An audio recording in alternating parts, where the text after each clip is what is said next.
여러분 반갑습니다. 새로운 눈, 새로운 생각, 신목사고입니다. 오늘은 드디어 아바의 자녀 마지막 9장을 저희가 나눠보도록 하겠습니다. 다음에 우리가 함께 읽을 책은 제가 책 소개 영상을 또 다시 한번 찍어서 올려드리도록 하겠습니다. 우리 이민숙님께서 댓글을 달아주셨는데요. 완전한 진리 영상과 요약본 덕분에 교회에서 청년들 9명과 독서 모임을 시작하셨다라고 댓글을 달아주셨습니다. 그리고 이 귀한 사역에 댓글이 너무 적어서 혹시라도 힘이 빠져서 사역을 멈추실까봐 댓글을 달아주신다라고 하셨어요. 일단 감사드리고요. 완전한 진리라는 이 두꺼운 벽돌 책을 우리 청년들과 함께 읽게 되셨다고 해서 너무 감동이고 또 보람도 있는 것 같습니다. 조금이나마 이 책을 이해하는데 도움이 되시면은 좋을 것 같습니다. 댓글은 이제 안 달리는 게 익숙하기 때문에 그렇게 큰 상처를 받지 않고요. 걱정하지 않으셔도 되고 제가 시간이 되는 한 계속해서 꾸준히 업로드를 해보도록 하겠습니다. 구독자 수도 어제 2명이 빠졌는데 개척교회 목사님들의 그 심정을 조금씩 느끼고 있습니다. 아무튼 어떤 교회인지는 제가 잘 모르지만 청년들을 위해서 같이 기도하도록 하겠습니다. 우리 정수진 집사님께서 댓글을 달아주셨는데요. 페이지 163페이지에 나오는 내용을 댓글로 달아주셨어요. 헤아릴 수 없이 큰 기쁨이 그를 사로잡아 흥분시킨다. 그 기쁨은 그의 가장 깊은 곳으로 파고들어 그의 생각을 구속해버린다. 그 어마어마한 가치에 비하면 나머지 모든 것이 무가치해 보인다. 보화를 발견한 감격스러운 체험으로 인해서 삶의 방향 전체를 바꾸는 열정이 이 나온 부분을 댓글로 달아주셨습니다. 하나님이 주시는 그 열정이 우리의 시선을 고정시키고 또 열심으로 나아가기를 소망합니다. 우리 안지원 집사님 댓글 달아주셨는데요. 페이지 204에서 205페이지까지 우리보다 큰 생명이 우리를 떠받쳐 지탱하고 있음을 그리스도의 현존하는 부활의식이 일깨워준다. 우리는 그리스도께서 자신을 맡김으로 그분 안에서 담대히 악에 직면할 수 있을 뿐 아니라 내게 계속 회심이 필요하다는 사실, 사람들의 사랑 없는 모습, 우리 주변과 신앙 유산에 깃들어 세상 죄의 총체적 흔적을 받아들일 수 있다. 그것이 소망이다.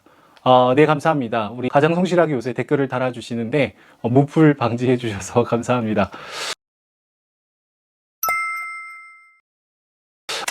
여러분, 아바의 자녀 9장을 읽으면서 가장 인상 깊었던 것들 중에 하나는 무조건적인 사랑이라는 키워드였습니다. 그리고 자기 중심성, 그리고 라삐의 심장 박동 소리라는 키워드, 이 세 가지 키워드가 계속 맴돌았습니다. 여러분, 브레넌 매닝은 계속해서 하나님의 사랑이 얼마나 크고 확정적인지에 대해서 이야기를 합니다. 우리는 종종 하나님이 기뻐하실 만한 행동을 하는 것을 통해서 하나님의 사랑을 막 받아내려고 할 때가 참 많이 있죠. 말씀을 남들보다 많이 보고 기도를 어느 정도 시간 이상 해내려고 하는 그 동기가 사실은 하나님의 사랑을 온전히 신뢰하지 못해서 그런 걸 수도 있다라는 것이죠. 극단적으로 얘기하면 하나님은 우리가 기도를 전혀 하지 않는다고 해도 하나님의 그 사랑이 1도 변하지 않는다. 반대로 남들보다 기도의 시간이 2배, 3배 더 된다고 해도 하나님이 우리를 그만큼 더 사랑해 주시지는 않는다라는 거예요. 왜냐하면 이미 완전한 사랑을 우리에게 부어주셨기 때문에 우리의 행동으로 하나님의 사랑이 막 더해지거나 빼질 수가 없는 것이죠. 그래서 이 책의 9장의 서두에는 베아트리스 브루토의 글이 실려 있습니다. 굉장히 감동적이었어요. 하나님의 사랑은 조건이 없다. 감동적이죠. 하나님의 사랑의 자격을 갖추기 위해서 우리가 할 수 있는 일이란 아무것도 없다. 그래서 그것을 은혜라고 한다. 그 사랑을 유발하기 위해서 우리는 어떤 일도 할 필요가 없다. 그 사랑은 이미 거기에 있다. 남을 구하려는 사랑은 모름지기 절대 무조건적이고 값없는 이런 사랑이어야 한다. 굉장히 은혜로운 구절들입니다. 한 줄 한 줄 읽을 때마다 굉장히 감동으로 다가오고 복음을 굉장히 정확하게 표현을 했습니다. 특별히 우리는 다시금 하나님과의 관계에 있어서 열정을 회복하기 위해서는요, 우리 스스로가 얼마나 크고 얼마나 심각한 죄인이었는지를 저희가 다시금 기억할 필요가 있습니다. 여러분, 대부분의 사람들은 죄성에 대해서 어떻게 고백을 한다라고 얘기를 할까요? 굉장히 추상적이고 두루뭉술하게 내가 죄인입니다 라고 얘기를 한대요. 그래서 이런 표현이 기록이 되어 있죠. 모든 인간은 죄인이다. 나는 인간이다. 고로 나도 죄인이다. 요 정도의 고백을 한다면 그냥 논리적으로만 내가 죄인이구나 라고 얘기를 하는 것이지 그냥 남들이 얘기하니까 죄인이네 라고 얘기를 하는 것에 불과합니다. 그래서 저는 종종 이 세례문답을 할 때 당신이 스스로 어떤 이유에서 죄인이라고 깊이 생각을 하십니까? 라는 질문을 할 때가 있어요. 그러면 생각보다 많은 분들이 이 죄는 무엇이고 나는 얼마나 심각한 죄인이었는지를 잘 모를 때가 있습니다. 폴 클로델은요, 인간에게 있어서 가장 큰 죄가 뭐라고 얘기를 할까요? 죄의식을 잃어버리는 것이라고 얘기를 합니다. 우리는 모든 사람의 죄를 더해서 모든 사람의 죄가 이렇게 커지면 예수님이 죽으실 만한 죄인들이라는 것을 이렇게 받아들입니다. 그런데 나 한 명이 예수님이 죽으실 만한 커다란 죄인이냐라는 사실은 잘 받아들이지 않을 때가 많습니다. 아바의 자녀에서는 이 죄의 본질을 굉장히 선명하게 이야기를 합니다. 죄의 본질이 뭐래요? 자기 중심성이다 라고 얘기를 합니다. 자기 중심성. 풍성한 삶의 기초라는 책을 보면은 이 자기 중심성을 I-centeredness라고 표현을 하죠. 나를 향해서 뭔가 집중되는 것들. 그래서 죄를 의미하는 영어 단어가 이게 sin이잖아요. S-I-N의 한 가운데가 I죠, I. 그러니까 결국 죄의 진짜 본질은 나를 향하는 자기 중심성이라고 또 이제 풍산기에서도 얘기를 합니다. 자기 중심성이라는 것은요, 하나님의 주인이 아니라는 겁니다. 내가 하나님을 보좌에서 끌어내 버리고 그 자리를 탐내고 차지하는 것, 그것이 자기 중심성의 본질인 것이죠.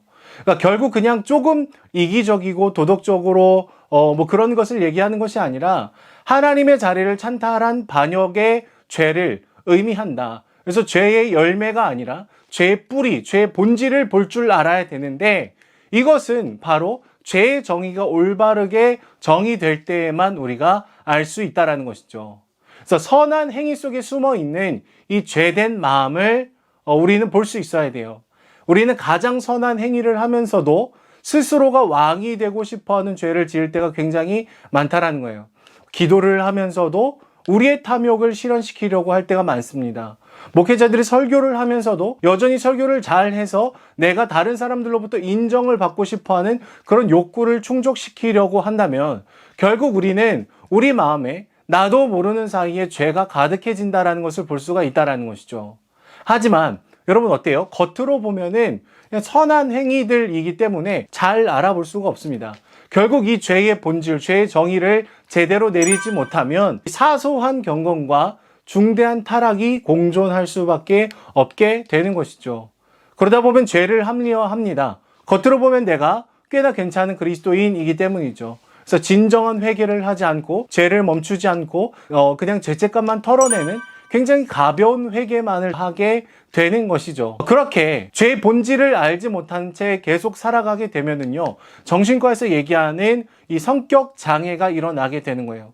겉으로는 하나님을 사랑하는 것 같은데 실제로는 엄청난 죄를 같이 지고 있는 거예요. 근데 이 두 사이의 모순을 문제점으로 이해를 하지 못하는 것이죠.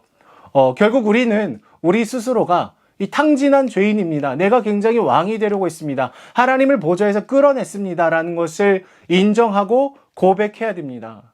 내 힘으로는 해결할 수 없다라는 것을 겸손하게 솔직하게 얘기를 해야 되는 것이죠. 그렇지 않다면 회복은 절대로 일어나지 않습니다. 하지만 주님은 이렇게 심각한 우리들을 위해서 십자가의 순환과 죽음을 통해서 고독의 밑바닥까지 들어오셨다라고 얘기를 하고 있어요.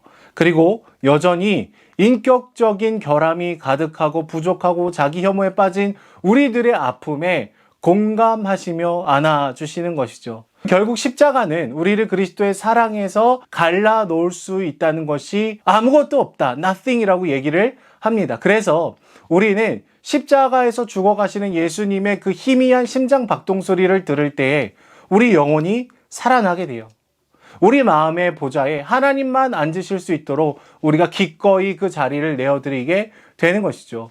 그리고 브래넌 매닝은 우리가 상처받은 사람을 통해서 회복되었기 때문에 한 영혼으로 인해서 상처받고 아파하는 것은 당연하다라고 얘기를 하고 있습니다. 그리고 수많은 상처가 있는 우리의 상태를 그냥 그게 정상이다. 그게 당연한 것이다라고 얘기를 하죠. 상처 없는 삶은 예수님과 조금도 닮은 구석이 없는 삶이라고 얘기를 해요.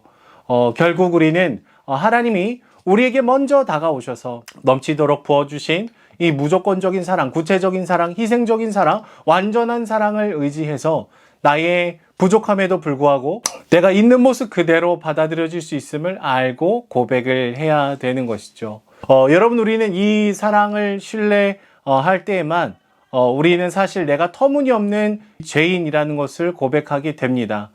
사람들로부터 거절을 받아왔기 때문에 하나님으로부터도 우리가 거절을 받을 것이라는 추측을 거두십시오.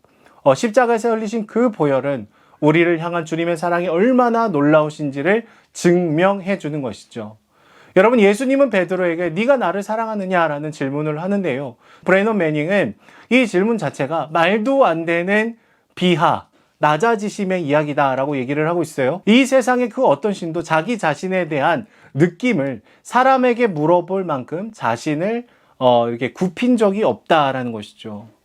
결국 우리를 향한 주님의 사랑이 얼마나 크고 얼마나 놀라운지를 우리는 알 때, 나를 향한 주님의 심장을 듣고 또 들을 때 우리는 그 사랑을 깨닫게 되는 것이죠. 나는 아바의 자녀구나. 여전히 부족하고 여전히 연약하지만 그것과 상관없이 주님께서 나를 껴안아 주시는구나 라는 것을 우리가 깨닫고 고백을 하게 되는 것이죠.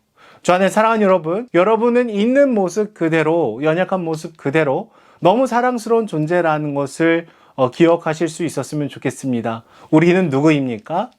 십자가에서 그 사랑을 확증시켜 주신 주님의 사랑하는 아바의 자녀이다라는 것을 기억하실 수 있었으면 좋겠습니다. 자, 이제 아바의 자녀라는 책은 엔딩이고요. 끝났습니다. 우리 다음에 어떤 책을 읽을지는 또 한번 고민해보고 기도해보고 필요하시면 댓글을 달아주시면 참고해 보도록 하겠습니다. 그럼 지금까지 새로운 눈, 새로운 생각, 신목사고였습니다. 감사합니다.